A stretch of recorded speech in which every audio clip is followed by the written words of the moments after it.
Hai, Assalamualaikum. Hari ini kita akan belajar tentang tajuk 5.4 penyelesaian masalah. Okey, untuk soalan berkaitan panjang, yang pertama, panjang jalan P ialah 25 km, 380 m. Jalan Q adalah 2.572 km lebih panjang daripada jalan P, tetapi 58 m lebih pendek daripada jalan R. Okey, mula-mula sekali kita perlu kenal pasti semua maklumat yang ada dalam soalan. Kalau dalam matematik, maklumat yang kita cari selalunya dalam bentuk nombor. Okey, maklumat yang pertama kita nampak ialah panjang jalan P sama dengan 25 km 380 m. Bila dah nampak maklumat, kita catat dekat kertas soalan ataupun gariskan maklumat tersebut. Kemudian, maklumat seterusnya ialah jalan Q adalah 2.572 km lebih panjang. Ingat, lebih panjang bermaksud tambah. Jalan Q adalah 2.572 km lebih panjang daripada jalan P. Ini bermaksud jalan Q sama dengan Q tambah P. Tetapi, 58 m lebih pendek daripada jalan R. Ini bermaksud jalan R lebih panjang sebab jalan Q 58 m lebih pendek daripadanya. Okey, soalan A. Hitung panjang dalam km jalan Q. Yang kedua, soalan B. Sekumpulan pekerja menurap kedua-dua jalan P dan jalan R. Berapakah jumlah jarak dalam km jalan yang diturap oleh mereka? Dalam soalan ini, dia mahukan panjang jalan Q dalam unit km. Daripada maklumat tadi, kita dah tahu yang jalan Q adalah 2.572 km lebih daripada P.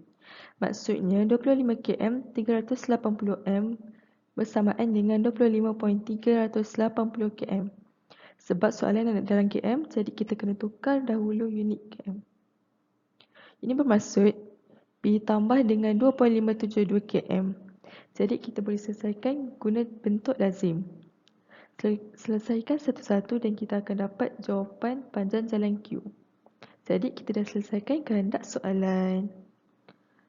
Okey, untuk soalan B pula, kita kena ingat yang soalan B ni selalunya berkaitan dengan soalan A. Pekerja turap jalan P dan R dan kita perlu cari jumlah jarak dalam km.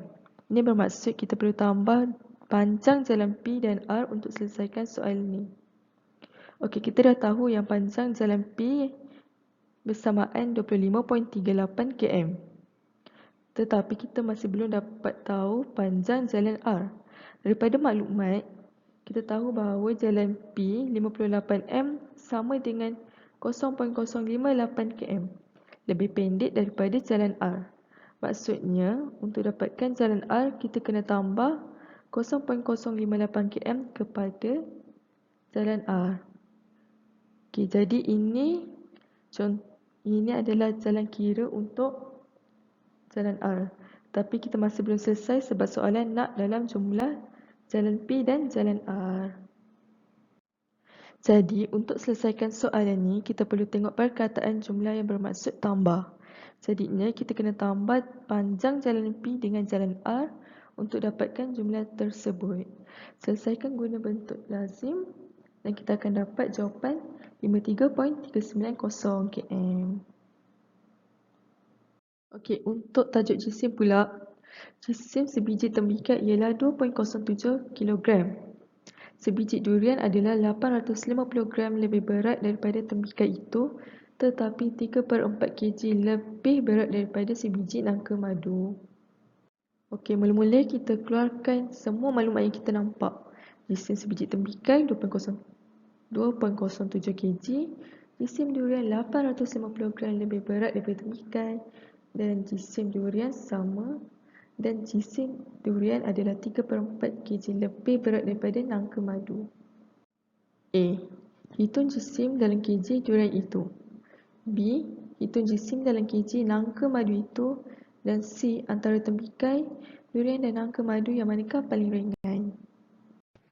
Untuk soalan A, soalan nak kita cari jisim durian dalam kg. Daripada petikan kita tahu yang durian 850 gram, yang mana 0.85 kg lebih daripada tembikar. Jadi untuk dapatkan jisim durian, kita perlu tambahkan 0.85 kg dengan jisim tembikai. Ingat, tukar unit gram kepada kilogram dulu sebab soalan nak dalam unit kilogram. Jadi kita tambahkan 2.07 dengan 0.85. Jadi kita akan dapat 2.92 kg untuk jisim durian. Okey, untuk soalan B pula, dia nak kita cari jisim nangka madu dalam kg dan kita dah ada maklumat durian adalah 3/4 kg yang mana sama dengan 0.75 kg. Lebih berat daripada nangka madu. Jadi ini bermaksud durian tu lebih berat daripada nangka madu. Dan untuk cari jisim nangka madu, kita perlu ambil jisim durian dan tambah dengan 0.75 kg. Jadi kita akan dapat 3.67 kg. Okey, untuk soalan C, kita perlu senaraikan semua jisim buah-buahan tersebut. Barulah kita tahu yang mana satu paling ringan. Bila kita senaraikan balik, tembikai 2.07 kg, durian 2.92 kg dan nangka madu 3.67 kg. Jadi jawapannya tembikai. Okey, untuk tajuk isi padu cecair pula, kita tengok jadual di bawah menunjukkan isi padu 4 buah bekas. Bekas P 2.08 liter, Q 2 liter 800 ml, R 2 liter 8 ml dan S 2.45 liter. Okey, bila ada jadual macam ni, mula-mula kita kena pastikan setiap bekas dalam jadual mempunyai unit yang sama. Tetapi untuk jadual ni, unitnya tak sama. Jadi kita perlu samakan unit terlebih dahulu untuk memudahkan jalan kerja nanti. Okey, untuk soalan ni, kita pilih ml untuk memudahkan kita sebab kita tak ada titik perpuluhan. Okey, bekas P dalam unit liter, kita kena tukar. Untuk tukar unit liter kepada mililiter, kita perlu darabkan dengan 1000 sebab 1 liter bersamaan dengan 1000 ml. Jadi, 2.08 darab 1000 bersamaan dengan 2080 ml. Okey, untuk bekas Q, kita tukar yang liter sahaja dan tambahkan dengan ml. Sama juga dengan R. S dalam liter, jadi kita kena tukar. Sama juga kita kena darab dengan 1000. Jadi 2.45 liter bersamaan dengan 2800 ml. Okey, sekarang bila semua bekas dah berada dalam unit yang sama, kita boleh cuba selesaikan soalan pula. Okey, A. Nyatakan dua buah bekas yang mempunyai isi padu yang sama. B. Tulis isi padu yang terkecil dalam ml. C. Hitung beza isi padu dalam ml antara bekas P dengan bekas S. Okey, soalan A nak kita kenal pasti dua bekas yang mempunyai isi padu yang sama. Disebabkan tadi kita dah samakan semua unit, soalan ni jadi mudah. Jadi kita senaraikan je semua isi padu yang ada. P 2080 ml, Q 2800 ml, R 2008 ml, S 2800 ml. Jadi bekas Q dan S sahaja yang mempunyai isi padu yang sama. Okey, soalan B pula, mahukan isi padu yang terkecil. Dan kita boleh kenal pasti dengan cari isi padu yang paling sedikit. Jadi jawapannya ialah bekas R yang mempunyai 2008 ml.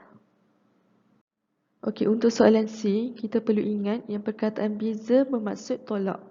Soalan ni dia nak kita kira beza isi padu dalam ml antara bekas P dengan bekas S. Maksudnya kita kena ambil isi padu bekas S dan tolak dengan isi padu bekas P. Jadi jawapannya kita akan dapat dalam 720 ml. Sekian, terima kasih. Selamat maju jaya.